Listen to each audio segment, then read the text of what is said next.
lẹ́yìn tí Obi ti lọ, Atiku àti Amaechi ni yóò dupò ààrẹ nínú ADC. Ilé-ẹjọ́ tún dá àwọn aṣáájú ADC ríboríbo. Bí èèyàn bá rí ajá tó bá ń gbó, kó wo gbogbo agbègbè náà dáadáa o. Torí bí ajá kò bá rí, ajá kì í gbó o. Àfi tí wọ́n bá na ajá náà ní olùgbòǹdóró nìkan. Nígbà táwọn olóṣèlú pàápàá bá sì fi ariwo ńlá bọnu, tí wọ́n ń pariwo náà kíkankíkan, kí èèyàn wo sàkáání àwọn náà dáadáa. Nítorí bí kò bá ṣe pé àwọn náà rí kinní kan, wọn kì í déédéé ké. Ọ̀rọ̀ wọn lè jẹ́ àhesọ tàbí àsọdùn tàbí àwítúnwí nígbà míì o. Àmọ́ bí wọ́n bá so ẹṣin mọ́lẹ̀ tí gọ̀gọ̀ ẹ̀ yọ síta, èéfín ni wọ́n ń pè bẹ́ẹ̀. Bí iná kò sì sí, ẹnìkan kò ní rí èéfín kórutu. Nígbà tí Bọ́lájí Abdullahi ti ṣe alukoro ẹgbẹ́ ADC jáde níjẹta òde tó ní àwọn ti gbọ́ báyìí pé ìjọba àwọn Tinubu fẹ́ bá àwọn kanlẹ̀, wọ́n fẹ́ bà tàwọn jẹ́ nídìí ẹjọ́ àwọn tó wà nílé ẹjọ́ gíga, nítorí wọ́n ti ní kí adájọ́ tó ń gbọ́ ẹjọ́ náà pa á tì, kó má ṣe é mọ́, kó lóun ò ṣe mọ́, kí wọ́n lọ gbé ẹjọ́ wọn fẹ́lòmíì. Ọ̀pọ̀ èèyàn tó gbọ́, pàápàá àwọn tí wọ́n wà nínú ẹgbẹ́ APC, ni wọ́n ń bu ẹnu àtẹ́lu Bọ́lájí. Wọ́n ní onísọkúsọ kan ni. Àmọ́ bó tilẹ̀ jẹ́ pé ọ̀rọ̀ náà kì í ṣe bó ti sọ, kìnìún náà jáde láti fi hàn pé òótọ́ lohun tó rí, kò kàn rí dáadáa ni. Ọ̀rẹ́ ò sì yàtọ̀ sí ti oògùn kan tí wọ́n ń polówó nígbà kan pé ó dúdú lẹ́gbẹ̀ẹ́ kan, ó pupa lẹ́gbẹ̀ẹ́ kejì, ire lójú ó sì máa rí o. Kì í ṣe àwọn Tinubu ló yẹ kí Bọ́lájí sọ̀rọ̀ ẹ̀. Ọ̀tọ̀ làwọn tó ṣiṣẹ́ tó ń sọ.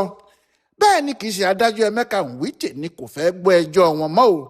Àwọn ẹlẹ́jọ́ ló láwọn kò fẹ́ kó gbọ́ ọ. Níbi tí ṣìbáṣìbó ti bá àwọn aṣáájú ADC nìyí o. Nítorí nígbà tí wọ́n dé ilé ẹjọ́, ọ̀tọ̀ lohun tí àwọn múra ẹ̀ wá, àmọ́ ọ̀tọ̀ lohun tó bá wọn. Bàlá Gòǹbè ló pe ẹjọ́ tí wọ́n pè sí ilé ẹjọ́ gíga ìjọba àpapọ̀ nílùú Àbújá. Adájọ́ Emeka Nwite ló sì ń gbọ́ ẹjọ́ náà. Àmọ́ ẹjọ́ yìí ni David Mark ní adájọ́ yìí ò gbọ́dọ̀ gbọ́, tó torí ẹ̀ lọ sílé ẹjọ́ kòtẹ́milọ́rùn tí wọ́n dá a lẹ́bi níbẹ̀, tó sì tún lọ sílé ẹjọ́ tó ga jù lọ, Supreme Court, níbi tí wọ́n ti tún dá a lẹ́bi, tí wọ́n sì dá òun àti ADC padà wá síwájú ilé ẹjọ́ gíga tí wọ́n ti lọ tẹ́lẹ̀. Ilé ẹjọ́ yìí náà ni wọ́n wá padà wá ní ọjọ́ Ẹtì Friday, ìyẹn lánàá òde yìí, ọjọ́ 8 oṣù karùn-ún 2026. Ṣùgbọ́n kó tó di ọjọ́ yìí, ìyẹn ní ọjọ́ 4 oṣù karùn-ún yìí kan náà, àwọn Bàlá Gòǹbè ti ní kí lọ́ọ̀yà àtàwọn Lukà Musa Haruna kó kọ̀wé sí adájọ́ àgbà nílẹ̀ yìí pé kó gbé ẹjọ́ náà kúrò níwájú adájọ́ Nwite, pé àwọn fẹ́ kó jẹ́ iwájú adájọ́ míì ni wọn yóò gbé lọ. Wọ́n ní àwọn tí àwọn pìlẹ́jọ́ ti ń pariwo pé àwọn kò ní àgbójúlé tàbí àfọkàntán kankan nínú adájọ́ tí ẹjọ́ àwọn wà níwájú ẹ̀. Nítorí ẹ̀ làwọn ṣe fẹ́ ẹjọ́ àwọn níwájú adájọ́ míì. Bí ọ̀rọ̀ bá sì ti dà báyìí, ẹlẹ́nu rírùn ló ní àmúyá ẹ̀ o. Béèyàn bá ní kó má mu omi níbẹ̀, tọ̀hún yóò gbọ́ ìtàn burúkú ni. Ibi tó bá sáwu ni là á gẹ fìlà ẹni sí. Àwọn Bàlá ló pẹjọ́, wọ́n sì lẹ́tọ̀ọ́ láti sọ̀rọ̀ lórí adájọ́ tó bá fẹ́ gbọ́ ẹjọ́ wọn. Àgàgà tí ìkùnsínú bá wà lórí ẹjọ́ ọ̀hún.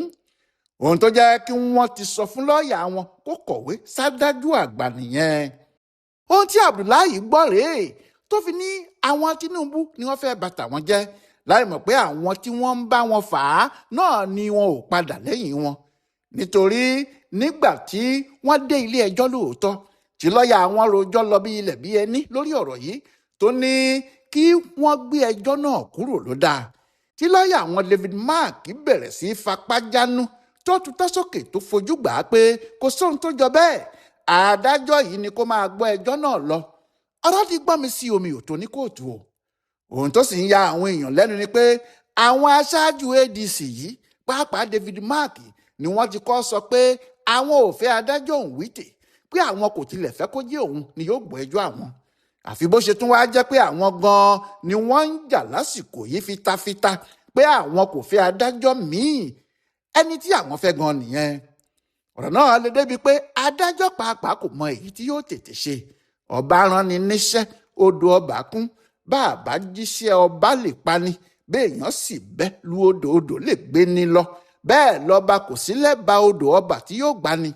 lọ́ọ̀yà àwọn bàlá ní kí adájọ́ má dara ẹ̀ láàmú, kó gbé ẹjọ́ náà síwájú dìgbà míì ni.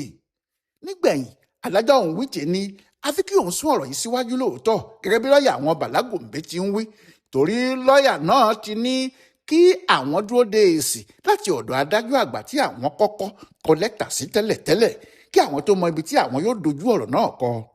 bẹ́ẹ̀ ni wọ́n dájọ́ pé wọn yóò sún kinní náà síwájú di ìgbà tẹ́nìkankan ò mọ̀ ní o, ìyẹn títí dìgbà tí adájọ́ àgbà bá sọ̀rọ̀.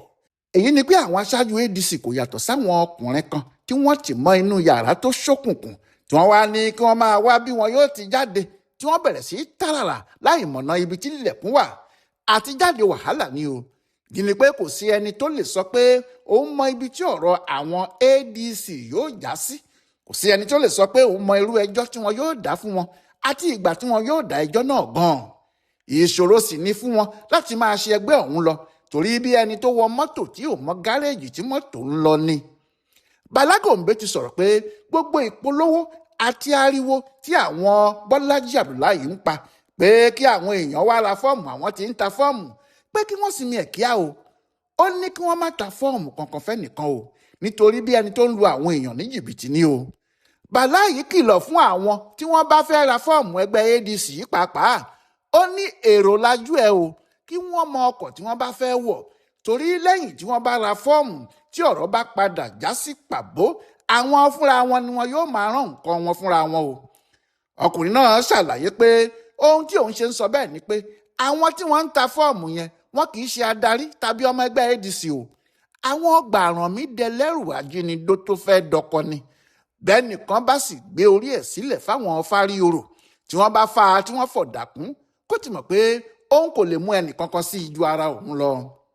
àmọ́ àwọn Atiku Abubakar kò gba ohun tí Bàlá Gombe ń sọ nípa ọ̀rọ̀ fọ́ọ̀mù yìí o, nítorí bí a ti ń sọ̀rọ̀ yìí Atiku ti gba fọ́ọ̀mù tiẹ̀ o. ó ti gba fọ́ọ̀mù ADC pé òun yóò du ipò ààrẹ, 90 mílíọ̀nù náírà ló sì fi gbà á. àmọ́ bí bàbá náà bá rò pé ìjà ti tán, tàbí pé nítorí pé Peter Obi ti lọ kúrò nínú ẹgbẹ́ náà kí òun fi ọkàn balẹ̀ láti du ipò ààrẹ láì ní sí ẹni tí yóò dùbú òun. ọ̀rọ̀ náà kò rí bẹ́ẹ̀ o, nítorí ọmọ Ìgbò míì Chibuzo Rotimi Amaechi náà ti gba fọ́ọ̀mù, òun náà lòun fẹ́ dupò ààrẹ. bẹ́ẹ̀ ló ṣe pé lẹ́yìn tí Obi ti lọ yìí, Atiku àti Amaechi ni wọn yóò dojúkọ ara wọn. lóòótọ́ ará ilẹ̀ Haúsá kan náà Muhammadu Hayatuddin náà ti jáde, kódà òun ló kọ́kọ́ gba fọ́ọ̀mù tó ní òun fẹ́ du ipò ààrẹ lórúkọ ADC. inú PDP ló wà tẹ́lẹ̀tẹ́lẹ̀ kó tó sọdá. síbẹ̀ àwọn èèyàn kò rí ti ọkùnrin oníṣòwò náà ro.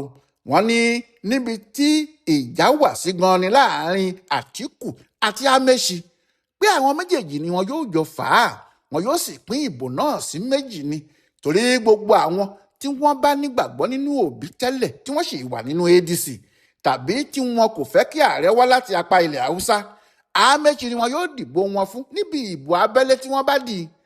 nígbà tí àwọn tí wọ́n fẹ́ kí ará òkè ọya gba ìjọba náà yóò dìbò wọn fún Atiku Abubakar. ṣùgbọ́n o, kò tí ì sí ẹni tó lè sọ ohun tí yóò padà ṣẹlẹ̀. ṣé ADC yóò fa olùdíje ààrẹ kalẹ̀ lóòótọ́ ni, àbí gbogbo èyí tí wọ́n ń ṣe yìí eré ọmọdé lásán ni? kò sẹ́ni tó tí ì lè dáhùn ẹ o.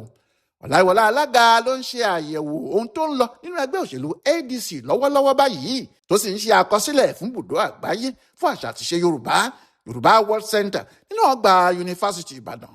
a kú ìsinmi òpin ọ̀sẹ̀ yìí o.